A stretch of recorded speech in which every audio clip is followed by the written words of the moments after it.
வருகின்ற ஜூன் 18ஆம் தேதி தமிழகத்தில் சி.வி. சண்முகம் ராஜினாமா செய்த ராஜ்யசபா எம்பிக்கான தேர்தல். இதற்கான எம்பி தேர்தலில் தமிழக வெற்றிக் கழகத்திற்கு வெற்றி கிடைக்க முழு வாய்ப்பு.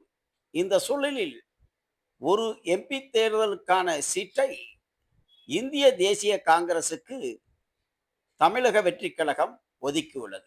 தனது கூட்டணி கட்சியான காங்கிரசுக்கு இந்த சீட்டை வழங்கி அக்கட்சியின் பிரவீன் சக்கரவர்த்திக்கு இந்த சீட்டு தற்பொழுது வழங்கப்படலாம் என தெரிய வருகிறது.